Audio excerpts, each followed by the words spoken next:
Hello, uncle. Hello, Hello, auntie. everybody. Enjoy Shri Hi. Mataji. Yeah. But who does the first match? Like, is there like an algorithm? Like, is there like a computer behind it? Or you like Not look at yet. every Not yet. single? Chat GPT has not been ChatGPT. trained adequately yet.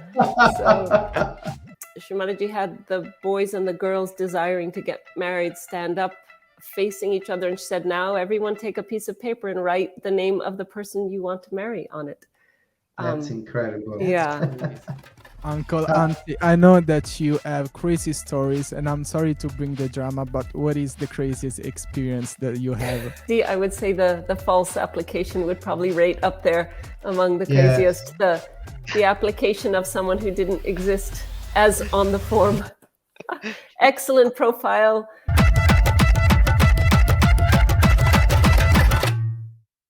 Hello, everyone. Welcome to the episode number 6 of Sahaj Times podcast, Marriages Edition. My name is Lele. I think you know by now. And with me, my co-host, the one and only Fabrizio Trezza. Ciao Fabrizio, come stai? Hello, everyone. Very happy to be here. Super excited for this very interesting topic, I would say. Are you excited, Lele?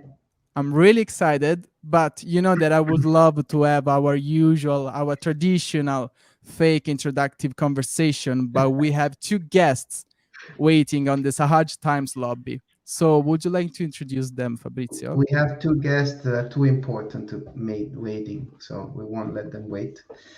Yes, absolutely. Very happy to introduce them. So, roll of drums. Today we have Uncle Marco from Italy.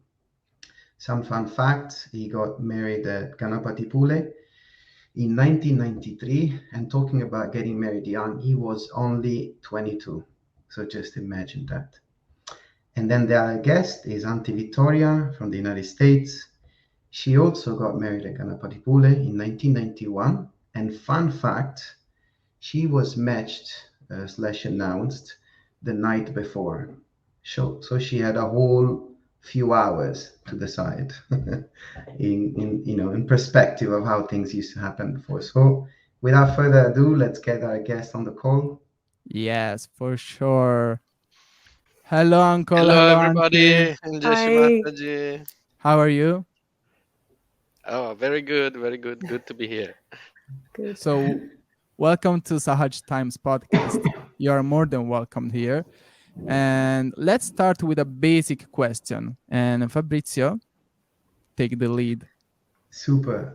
So actually, we received quite a few questions from the viewers, if you wish, and also we had many discussions in the past on this topic. One thing that it seems to be very interest from people is if we could get a bit of a description of the process, not in details and step by step, but just like a few highlights. In particular, I think what the current applicants will feel good about to know is that, like as much as we can, I think things are done in line with what Shimaji used to do and what she taught us. So if we could have a bit of introduction of how the process reflects those values that Shimaji, has instilled and why those are important, maybe. I don't know which one of if Uncle Marco, would you like to lead with this? Okay, sure. Okay. Thank you.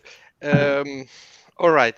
So, first of all, we know that the marriage ceremony evolved through time, and evolved along with the evolution of the collective. So even how Shri Mataji performed marriages in the beginning of Sahaja Yoga changed through time. And when we talk about marriages and the International Marriage Committee, which we are representing here today, we are talking about, let's say, the more stable process that Shri Mataji established more or less from the mid-90s onwards. From that time onwards, Shri Mataji had created a set of, let's say, principle processes and ceremony that somehow were brought forward for the year to for the following years.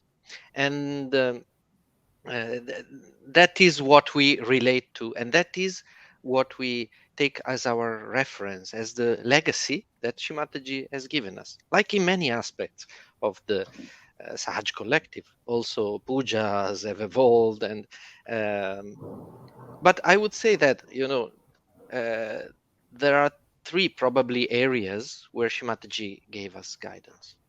One is the principles, so why we are doing such marriages, and uh, another one is the process, how to perform such marriages and how to run through all the activities, Right. and one is the ceremony, or the, let's say, logistics side of it, which also uh, is an aspect.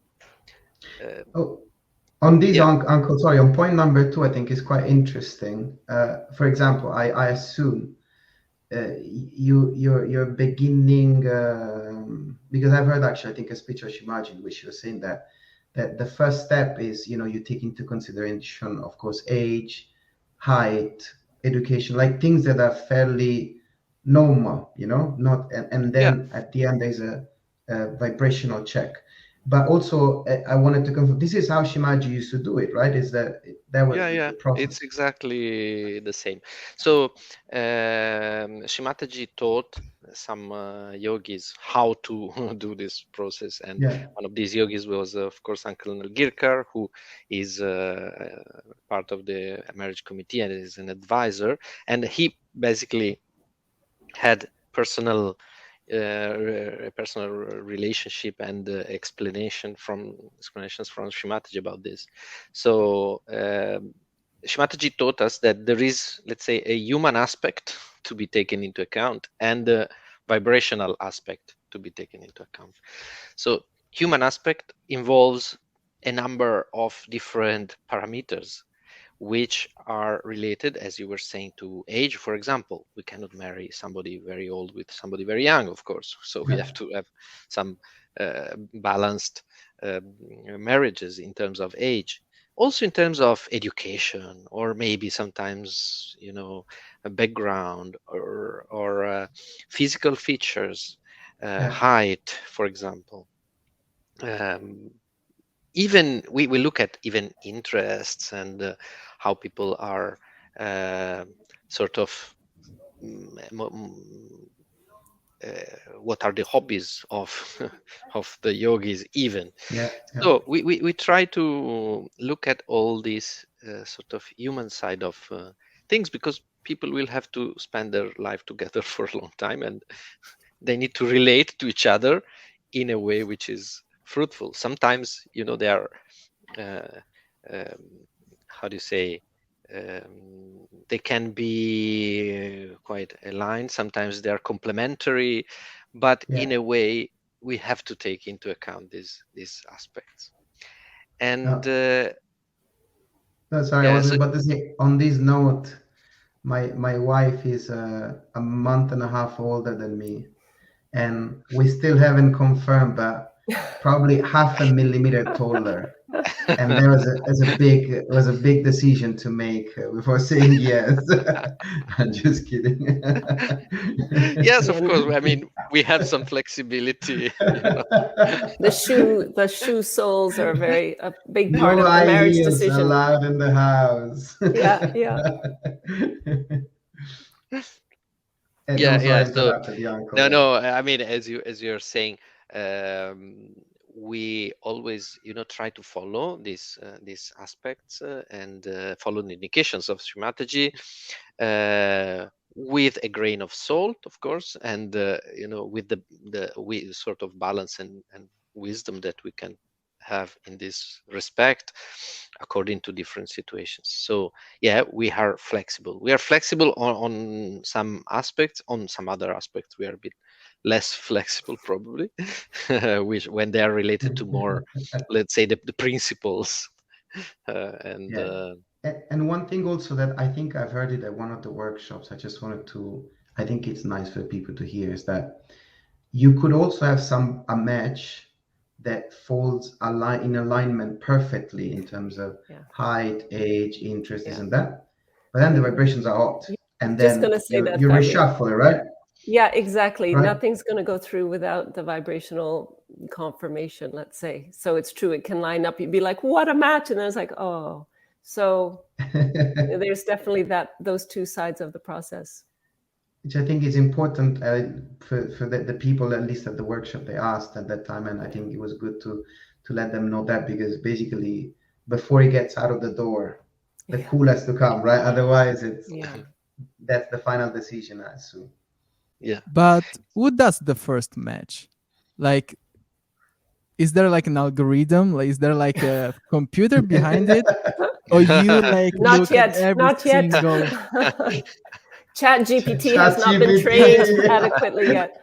So No, but we have a very huge Excel file with all the applicants actually it's true. that we use for But it's still the all humans, us humans, looking and comparing and pulling out the boys and the girls. Yeah. It takes 1 month actually, this phase where we look at each applications. Yes, considering that we have hundreds and hundreds of applications. Yeah. So basically, we look at one application and their characteristics, and then we try to see all the potential matches according to these human characteristics. And while we go through it, we look at all the details and all minute details often. And then this first phase is basically, as we said, matching the human side. We call it group matching, because for each applicant we have a group of potential matches that then will be taken at Shri Mataji's lotus feet in Cabella, and we will print all the forms and then bring at the Shri Mataji's feet at the altar in the living room, and we take the vibrations from there. Another point, you were referring how Shri Mataji used to do and how we do. Another part is the ceremony. Yeah. Because basically, again, Shri Mataji established a ceremony which, for the later part of our Sahaj sort of times, was quite established. So there are the vows. There is a process, a protocol. The vows are very important, and we always suggest that people read them before applying to know what Shri Mataji expects from them when they marry. But also, Shri Mataji would perform these marriages always at international pujas, and always through a collective ceremony. So these are two elements that we have been always trying to respect. So doing it at an international puja where many people come from all over the world to celebrate the puja, and in a collective fashion. It's true, actually. The only difference, I would say, sorry. Sorry. No, there is there is only one difference actually to this, because basically Shri Mataji would match all the people that were coming and being present at the puja. And if they weren't present, they would be present within like 12 hours or 24 hours. No choice, no options. Yeah.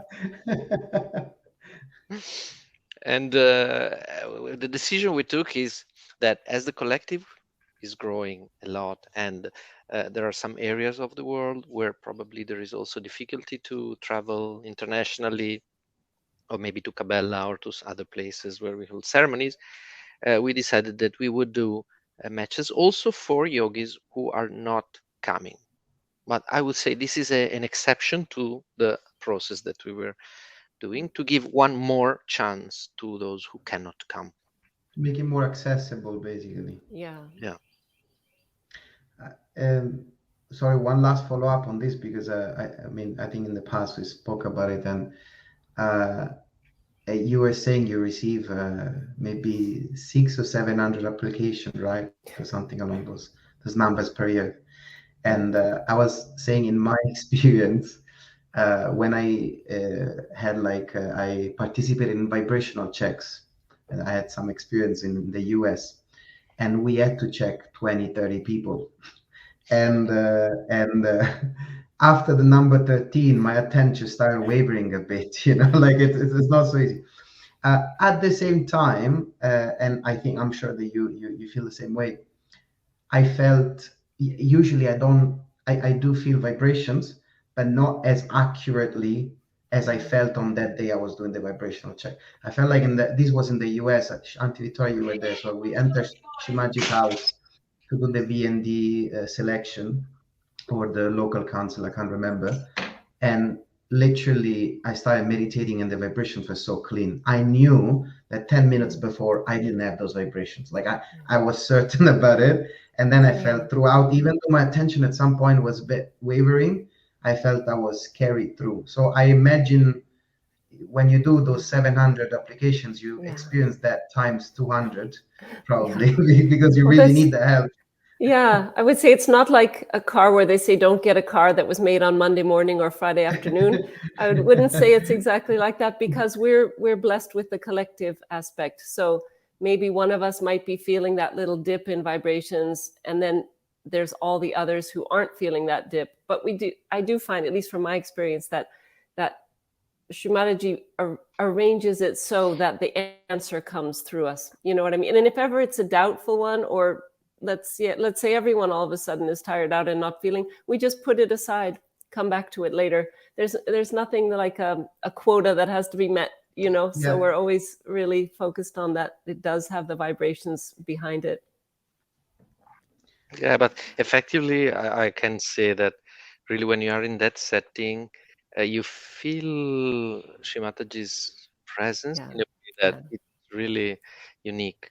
You can feel, the love that she puts into these marriages and these unions which are really blessed by the divine, and you can feel those blessings flowing and pouring, and but also we know we take also our precautions, like we meet 10 days before Exactly. we meet together in the castle, we start working on ourselves, and then we meditate together, of course, at the start of every day as well, which is really important. And we are a bit secluded, let's say, from the collective also, which is to good. sort of keep the vibrations, so we don't want people to feel bad, and they will think that we are away from the collective, but that's for a good reason, meaning trying to also keep our vibrations as clean as possible, because when you feel the vibrations, it's important, of course, to have a very clean, pure, and focused attention. Otherwise, what will you feel? You can feel your vibrations, the vibrations of the two individuals instead of the couple, or the people around you, or the environment. But or even when we are thinking or have conditionings or have expectations, those can somehow affect. So that's why we take those precautions and try to really focus on Shri Mataji's will and nothing else. It's true. In the beginning, I was thinking I have to be super humble and always sleep in the camp, no matter what, And then, first of all, that part's okay on the physical side, but you wake up and it's like applicant number 40. And then, you're brushing your teeth next to applicant number 36. And you can't have a normal kind of conversation with someone when you're in that situation. So, exactly. Yeah. But also, Uncle, the other day we already had this meeting. We were talking, and you shared a story. That is not really a story. It's like the previous method of how the matches were done, that consisted with people standing up and write. Oh, I think that was me, Lele. I think that Was was me. you, Auntie? Yeah, it was a fun fact because it only happened once in the early 80s. I love fun facts. Yeah, it was Shri Mataji had the boys and the girls desiring to get married stand up facing each other, and she said, now everyone take a piece of paper and write the name of the person you want to marry on it. That's incredible. Yeah. And we were talking about the matching, but let's talk about the applicants a little bit. So based on your experience, how do you think an applicant should prepare properly to put his or her name down? And also based on your experience, what are like the trends or behaviors that make it really hard for the applicant to be like a successful one? Yeah, well, I'll start and you can join in, Yeah, Marco. If you, yeah. yeah, as we say time and time again, meditate, feel centered in yourself. There's nothing to rush into I just think it'd be great. I suddenly thought it'd be great if I get married. This often happens like the night before the deadline. We'll get the whirlwind of people who suddenly feel like, let's jump in and apply for marriage. And it's not that you can't do that. And sometimes great things happen suddenly, but oftentimes if you did put in the meditation hours, the introspection hours, it's not that it's wrong to speak with others about it, but it's really good to know how you feel inside. Are you feeling steady about applying? Or do you feel terrified at the thought, but you feel like I should? Like when you say, what are the wrong reasons? I think one is I should get married. I'm at the age to get married. Yeah, I have to. Or the ashramites are pushing me to get married, or my parents are saying, if you don't get married now, we will match you with someone outside of Sahaj. So there's a lot of pressures as well. But I'd say that that the pre-work, it just so much down the line helps you not have, there'll always be a workout and growth and so forth during the process, whether you marry or not, but you're so much better off to start with if you've had that settled feeling.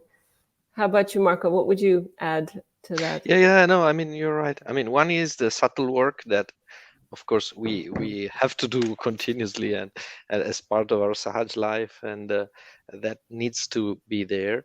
And meditation, of course, and introspection. Introspection means also trying to see if we have, for example, expectations. So are we coming to the marriage with some very clear requirements that are that are causing the fact that God cannot give you what's best for you, but maybe because maybe God had different plans, and we put our mind in between, and the surrendering part, trying to introspect and see how much am I surrendered. I remember many cases or stories of yogis telling me, or yogis, yoginis going around and looking around at all the people they could see, and looking maybe at the ones that looked a bit more ugly, and thinking within themselves, if I get this match from Shri Mataji, I will have to accept it. Trying to convince themselves, to surrender, and finally, most of those got nice matches. So I think it's a work that pays off, and also just on the practical side, I would say if you're sort of doing 2 degrees, working a graveyard shift, and have you're 24 hours a day, you're busy, it's maybe not the time to submit it should be a time when you're a little bit settled in on the material side of your life, or on the way to being there. You know what I mean? Yeah, because some folks are so busy, well, I can fly in Saturday at 5 because I have a meeting in, Las Vegas, and then I have to fly to Australia the next day. And or some cases I heard, he has a lot of issues, he should marry. So that'll sort him out. So marriage is not a washing machine, basically. It's a rinse cycle, but not a washing machine. I have seen, especially sometimes the particular case I've seen is yogis or yoginis. They get into a relationship and it doesn't end well, and within 2 or 3 months they apply. It almost, maybe I'm sure 1 or 2 times it worked, but it almost never works, because I think something beautiful you said last week, Uncle, where we were speaking, is that your heart should be empty so that you can welcome somebody in. Free. Even if there is a bit of remnants of somebody, it's very hard to make space. So I think this point of your heart should be empty, without expectation, ready to go. And then deep inside, if you're at that stage or not. And sometimes also what you said, Auntie, is amazing, which is not even the person, but is some auntie or uncle that comes to you and is like, hey, get married, so you move away from this relationship. And it's not usually a good advice to give, because Yeah. it creates problem also for another person now, for the other Exactly. match. Yeah.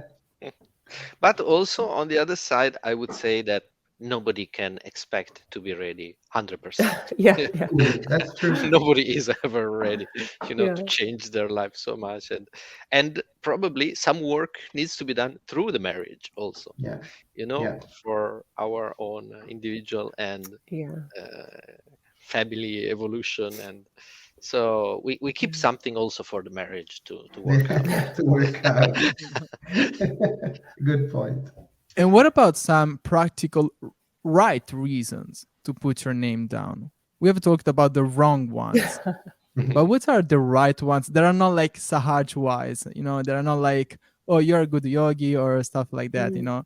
On a human level, what are the right reasons? I mean, On your opinion, because yeah. we are talking I'm not about. sure. It just reminds me of my own story, is that I didn't really have a desire to get married, or at least not right away. Went to India on my first tour because I didn't want all that attention, which can happen. Oh, you're going to get married. Ah. So there I was, happily meditating. And one day I woke up and I said, my left nabi is just never going to improve unless I get married. It was kind of, my exposure to Sahaj marriages had been to rather challenging ones, like where I had lived and been in a collective up to that point. So I was like, the life of tapasya shall begin now. It wasn't like the joy of marriage. It was just straight tapas. But then I thought that's the only way out. I don't know if this is probably not an answer to your question, Lily, but just to say that in order to, if you just feel you're at a place and a bit of a plateau, you could say, but not in a bad place, just wanting to evolve more. And that definitely marriage will help with that. I turn it to Eh, Marco because I'm sure there's a lot more practical things to say on it. no, I would say, as you said, when there is this desire from the heart, and when you feel that there is a certain amount of readiness to change, to go into a relationship that will, put you through a change, but which in the end, will bring positive results in any case. Yeah. And when you want to be part of the collective in a new way, in a different way, and creating a family, and maybe along the way having children, some realized souls coming down to enlighten your life. So there are many elements. Of course, marriage, Sahaj marriage, has to be thought fully, and in terms of all the consequences that you have. You will have to live life together, and you will have to support each other uh, from the basic standpoint of earning enough to live, and Yeah. uh, Yeah. sharing a new place, or maybe going to a different country. These are all things that, if one feels ready to do, are a good sign. One advice I've heard a lot, was given to me, but also I've heard it given to many other people, is if you are fairly settled at a young age, marrying young has quite some advantages sometimes, because your conditioning is a bit less formed than if you're a bit older. Yeah? Yeah. Also, you're younger, you can enjoy a bit more. You don't have to rush to have kids. Like there's a Hmm. number of practical advantages to it. On another note, just to you know uh, put this into our collective attention, not everybody Yeah. needs to have a such marriage Yeah. or can have a such marriage. Yeah. Yeah. So this is something that probably we we need to talk about, because first of all, not everybody needs to have, meaning if you are not willing to commit to those vows, to those Yeah. uh, uh, to that kind of sahaj life, in that way, where that Shri Mataji told us, uh, we don't have to feel, let's say, the social pressure, even in Yeah. Sahaj, of having this collective pushing, and Yeah. we really have to do the choice that is good for us as individuals. And Shri Mataji also explained that we can find our life partner outside of Sahaja Yoga if we need to. And in the Sahaj collective, we also have to witness a situation where the number of ladies is much higher than the number of men. So mathematically, it's It will impossible. happen. It's an impossible equation, and Yeah. that means that some yoginis mostly might not have the opportunity Yeah. to have a match. And also we take seriously the vibration part. So if we don't feel vibrations for matches, we don't go ahead. Yeah. And people might resent this, but we have to follow, what we feel collectively Mm. as Shimataji's will, and that is something that in a way also Shimataji told about this. She said in many occasions she talked about the importance of Sahaj marriage, how as a divine ceremony, and Yeah. for getting the children who are realized souls, and to keep the purity of the collective, and to break the conditionings. But in some other talks she said, but marriage after all is not so important, meaning Yeah. meaning it's not so important to put at risk our spiritual evolution. So Yeah. uh, our growth in Sahaj, in oneness with Shimataji, comes first. It's I really well think said. one thing you said, Uncle, is really true. And actually, there are quite a few people I know that they got married to somebody outside Sahaj, and their husband really became a great yogi. And it's so obvious that they were Mm. meant to go Yeah. outside fishing, in that sense. Yeah. But I think also this is something important you said, because I feel also we as a collective need to really also accept, for example, this thing of the numbers, that many girls will have to do, some girls, not many, I don't know how many, but some will have to do that. And we cannot be like, oh, it's a second class marriage or second class, like, but that's sometimes Yeah, a bit the conditioning is that Yeah. Yeah. we have to remove that conditioning, because again, sometimes there's miraculous stories. And so it's important really that he said. And this we can cut if we want later, but I just wanted to ask a naughty question. But this balance, I think, though, if I'm correct, it's more for the 30s and up, no? I think yeah, below 30 yeah, there is a correct. good balance Yeah, of Usually, yeah. yeah, yeah. Occasionally there are pockets. It's Yeah. interesting, but yeah, in general, yeah. But where is more visible, I think, is Yeah. where you hit after 30, that then it becomes a yeah. bit harder to. That's Yeah. correct. Yeah, it starts growing more and more from the 30s upwards. Yeah. And in which context is okay to say no to your match? Oof. Which context?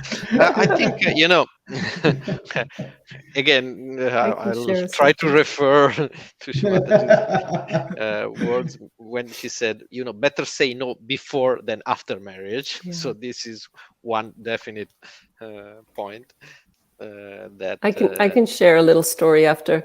Yeah. Yeah, go ahead, share. Yeah. So this the year I got married was the year directly after the talk that everyone knew about, the great Papach talk from Shri Mataji about saying no to people she proposed to you for marriage. And so again, I went on this tour not intending to get married, because I knew if I did, it would have to be a yes right away, Yes. etc. And so after the first Maya of there being four of us on the stage together and kind of mix and match, and it seemed that I was a bit tall. She said, "Oh, you're a little bit tall," so then that was sort of swept away. And then the next was a rumored match by the leaders, who said, "You're matched with so and so." There was 24 hours awkwardly of that.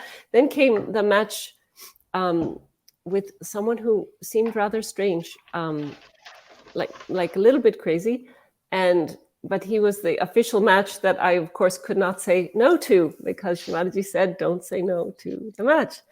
And, getting to see this person, meet this person whose first words were, I don't want to marry a foreigner, but I got told off by Shri Mataji last year for that. So if we don't go through with it, you'll have to tell her no. And other choice conversations. But essentially, just to sum up, there was 12 hours of self-torture of, I can't say no, I can't say no. And then I finally got the courage, because I knew I couldn't say yes. Like, this person just, in the behavior, did not seem, there was never a conversation about Sahaja Yoga, Shri Mataji, anything. I thought, is this person even a Sahaj Yogi, or does he even, is that an important part of his life? So I kind of summoned up the courage to go and say no, essentially. And Shri Mataji was sleeping at the time, and a yogi came out and said, kind of, what do you want? Shri Mataji's resting, what do you want? And I was sort of like, no. He said, what? I said, no. Oh, Shri Mataji canceled that match ages ago. She said he's not a Sahaj Yogi, so she'll find you a nice tall boy. And that was that. So I guess there's always an exception. It's you shouldn't say no for any ridiculous reason. He's too fat, or she's not got a PhD. These kind of superficial reasons is not really a valid reason. But if you have some strong intuition, then it's good to listen to it, as Marco said also before. Better before than after, for sure. Yeah. At the same time, of course, we have noticed that probably more driven by what Victor was saying, more worldly aspects. We are seeing that sometimes people say no without even trying, without even talking together. 5 seconds. Meeting, no. Where's my next match, kind of thing. Yeah.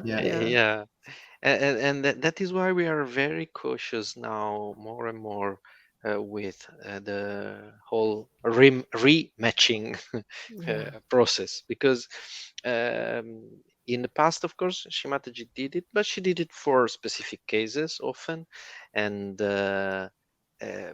so we are not so open to a broad sort of rematching process, as we are seeing that this is probably also causing some changes in the behavior of the people who are matched and who the shopping mentality a little bit, unfortunately. Well, one thing also, I was again, I heard this at one of the workshops, which was quite nice. They were saying, maybe you are in the process and you're not ready, and you get matched, and you feel that for some superficial reason you can't take it, right? But really you can't. Like, everything in your body prevents, it's a possibility. But then what I heard, which was quite nice, is like, okay, even if you do say that, for example, let's say I get matched with somebody who I really find physically not acceptable, let's say, the lowest of the things you can say, right? But then accept it, that's the reason, because at least you have learned that you're not ready because of that reason. Then you can work on it. But if you say, the vibrations are hot, I didn't feel. You haven't learned that, right? So you're lying to yourself. You're exactly. Right. So maybe it's okay that you're not at the level where you should have been, and that you say no, that's completely fine. But then at least accept that, acknowledge it, and move with that awareness. Because also what I've noticed is that oftentimes what happens is that if you don't admit the reason why you say no, every single match after that, you're gonna get different person with the same exact kind of feature. No, I've seen it quite a few times. So better off to acknowledge it and either say, okay, I don't want to get married because I can't overcome that, or then I work on it, But so you can't say no, but it's really important that you understand why, and then you acknowledge that. To grow. And it's not an easy decision, of course. I mean, and there are all kinds of cases and all kinds of personal situation in relation to how much you worked before and how much you're really ready and how much you could introspect. And there are couples which I know happily married, but the first time we met, they basically ran away from each other on the spot, and they said no until 5 minutes before. then they decide to go ahead, and then they are happily married. So I guess it's also tied into that, Fabri, is if you are going to say no, best if it comes from you. As I mentioned last time we were chatting, the kind of the group of parents, aunties, cousins, uncles who sweep together up to the table and say, "We've decided to say no." That's just not fair to the applicant or to the match, really. So make sure it's you going into it yourself and you deciding to stay or not carry on. Yeah. So the family and the collective also has a role on that. They do. And how can family and the collective help the applicant? By staying really far away. No, just chilling, just chill out.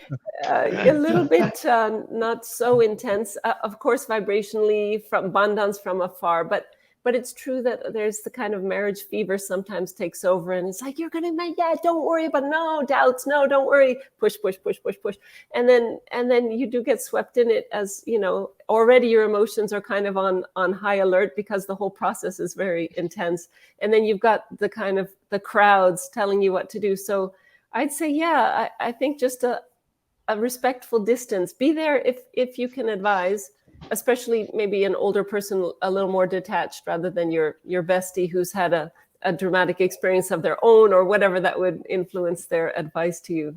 Yeah. Marco, what would you say?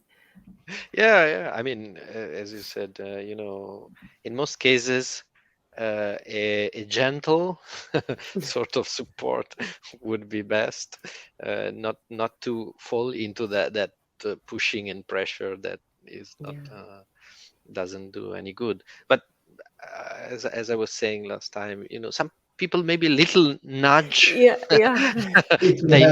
need a little nudge or a little push. But it's always hard to have the wisdom to understand what's the level and of push that that you have to give. But on the instead of the subject of families, first of all, we should really get into the idea that we are a Sahaj family. So this is our family. And this is the first point that we should consider. And Shri Mataji has created a Sahaj marriages through our family, within our family, in a specific way that is managed by the Sahaj family. Then, of course, in some cases where the family is in Sahaj, or sometimes where the family is not in Sahaj, but is very, very near the person, there is an involvement of the human family, of our blood family. And even here, how much this involvement is right. Sometimes we see that it is too much, and we understand that from as parents, we are all parents. We know the love and the affection and the attachment that you have for your kids, but sometimes it gets really too much in a way which is, let's say, still related to our conditionings or to our traditions, to the way we do things outside the Sahaj family, not inside. And that should be understood. And this is also getting, in some geographies specifically, there is bit of issue. Uncle, Auntie, I know that you have crazy stories, and I'm sorry to bring the drama, but what is the craziest experience that you have with this problem? If you can share it, or we can just move on. With this problem or with any? I mean, no, like as Vittorio was saying, sometimes we don't even get to talk to the candidates, the applicants. The family gets in between, and they start talking to the match instead or the family of the match. Yeah. Or the and there's where are the applicants? Yeah, where are they? Yeah.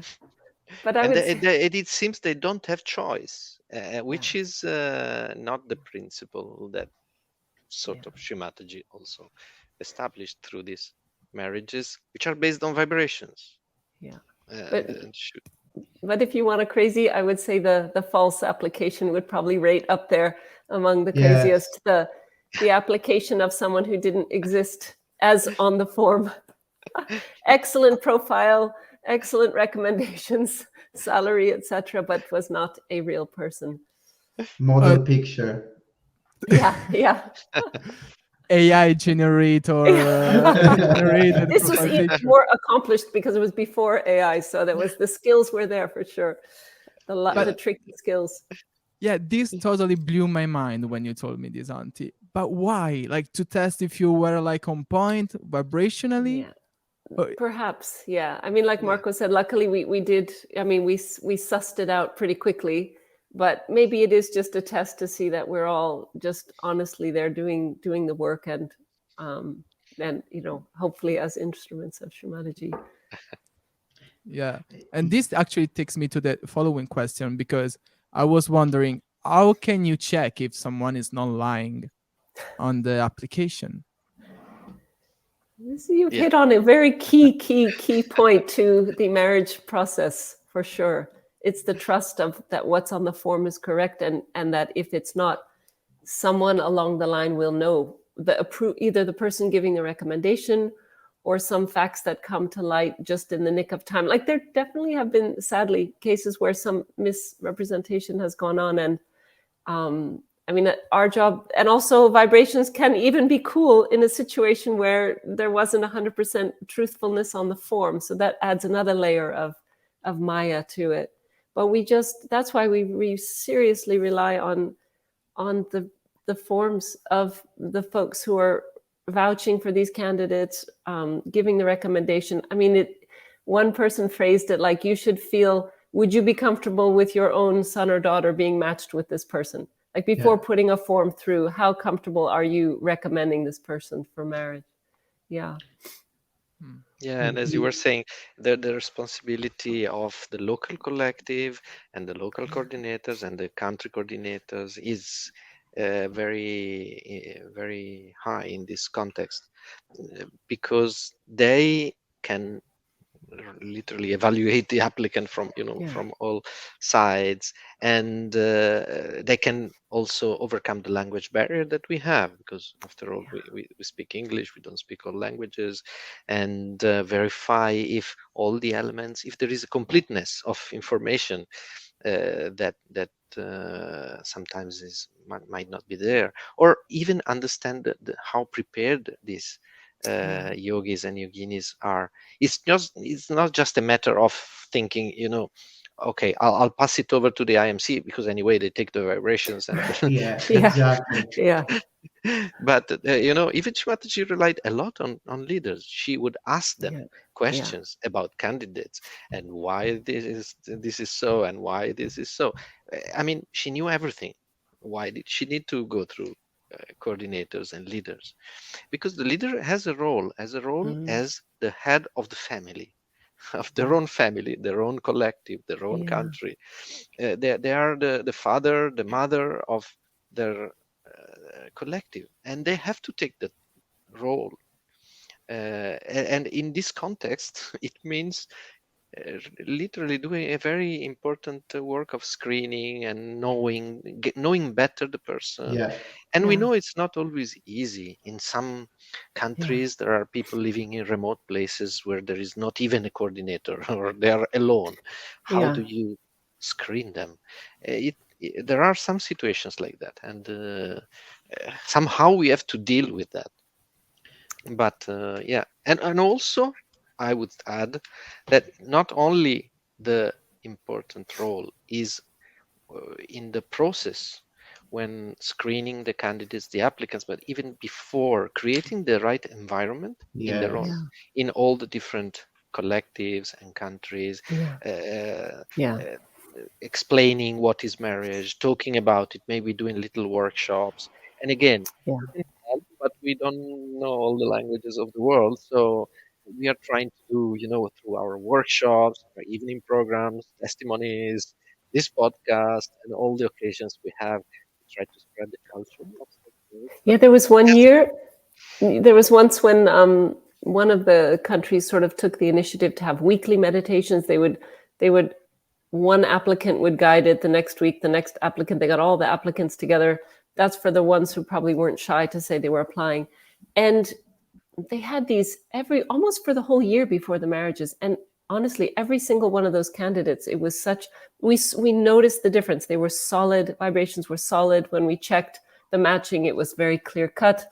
Their decisions were clear cut. It really helped. So it's true that just getting together, because we can be so, especially some like the US, so remote, so people so far away.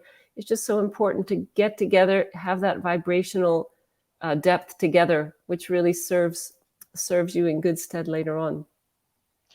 This actually, I feel, as you're talking, made me think about the topic we're discussing before, the collective help, and when we should help and when not.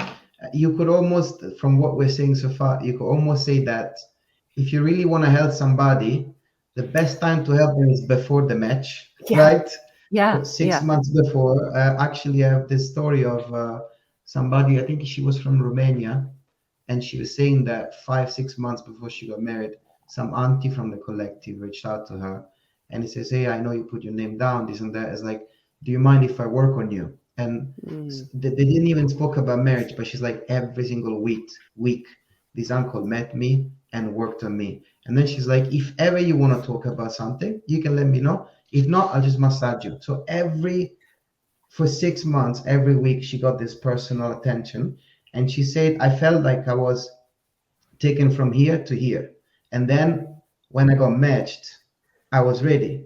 So imagine if every country, or especially when you have a lot of people, it doesn't have to be maybe necessarily the leader, but an older brother, an older sister, an uncle. It's somebody that loves you, that takes that attention, but also in a private way. So not necessarily ask his question, but vibration, support, workshop, this and that. And then if you have questions, you respond. So I think almost that you could say that that's the best time you can help, because then once the match is there, it's you, her, and Shri Mataji, right? Ideally. And the least interference, the better it is in most of the case, right? But before is really when you can make a difference. Yeah, absolutely. And the other thing, sorry, Olele, the very last point that you made me think, because of story with Shri Mataji, actually, that because I've heard this a few times, let's say a leader doesn't filter something very important, could be even medical condition, right? And then he goes to the IMC. And I've heard somebody saying to me, oh yeah, but then, the IMC should have found out through vibrations. And I said, it's, at least this is my version, I don't know if you agree, but it's not so clear, right? Because sometimes also vibration expose things, and vibration let things go. For example, I know, I will not say the time, whom, city or whatever, but I know when I was a kid, somebody got married and Shri Mataji was doing the marriages, and the other person had a mental illness that was not declared on the form, and they were matched, and they were checked vibration, they went through, and Shri Mataji matched them, and then this thing came out, and Shri Mataji took the leader out of the collective because he didn't declare that, and he knew it. But my point is, it's not always that black and white. It's so it's too easy to say, oh, IMC should have checked it, it's their fault. Because the vibration work in a way also to expose things sometimes. It's much larger than our little brain can comprehend, right?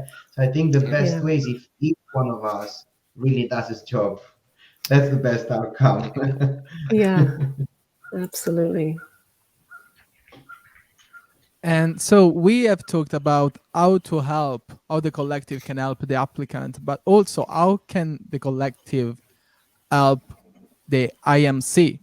How can we help you in doing this? Because if something goes wrong, everyone points their finger on the marriage committee. And the goalkeeper. So should we start blaming the leaders? But how can we actually, how can people like give us a name? Well, I mean, there's this advertisement in the New York subways. If you see something, say something.